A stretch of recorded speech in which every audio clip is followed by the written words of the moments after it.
Hey everyone, welcome to the weekly wrap up, a teeny tiny little show where I share my personal choice of top 5 educational tweets from the past week.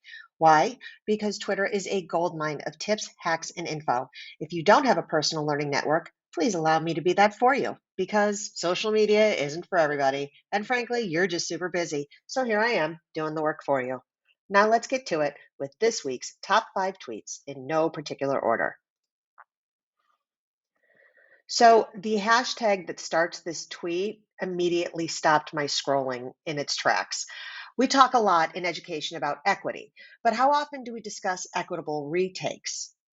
The ideas expressed here by California English teacher and assessment coach, love that, Josh Kunath, re- pushes us to rethink grading and, in effect, regrading.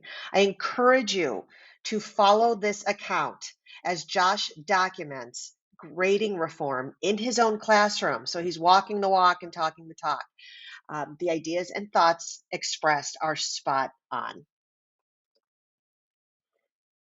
This next tweet, shared by Texas author and multilingual learning advocate Valentina ESL, is just plain fun. But it also gets your synapses firing. This was another one that I just stopped scrolling in my tracks. Um, Pause this video to play along with the Guess the Movie based on the Emojis game. Her idea got me thinking. Could we apply this same idea to deciphering literary titles, historical events? What could your students create for each other to guess? Could this be a brain buster in the morning? Who knows? I think the possibilities are endless. I love this idea from fifth and sixth grade teacher Michelle Melvin of Nova Scotia. Holiday cards with a very special message. If your class buddies up with another grade level, why not use Flipgrid and the QR codes to share read aloud holiday stories with them? Why not try it all year long? We all love a good book and a good friend. I have to admit, I was once torn between becoming a high school English teacher and a high school history teacher. I'm glad I chose the former because I'd never be as great at the latter as Cincinnati teacher Adam Moeller is. How cool is this lesson idea? I love his tweets and how timely and relevant to students' lives. I urge you to follow Adam for more outstanding ideas, but also because he writes the coolest blog about his weekly lessons called The Week That Was in 505.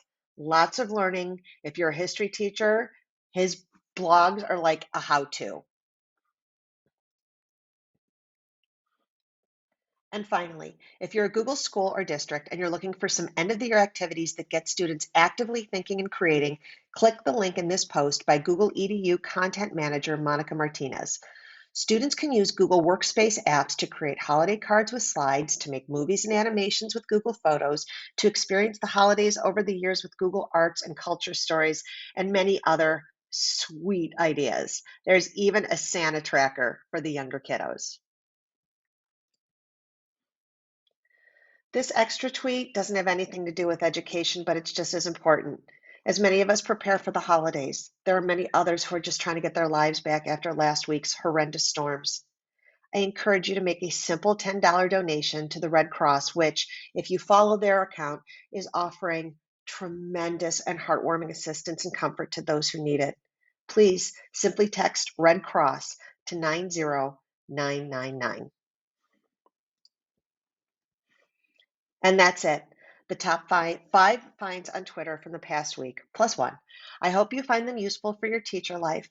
Links from today's show are below in the comments. Feel free to share this video with your colleagues or use them in TBTs and faculty meetings. If you need anything, please don't hesitate to reach out with questions or suggestions, or if you need some coaching.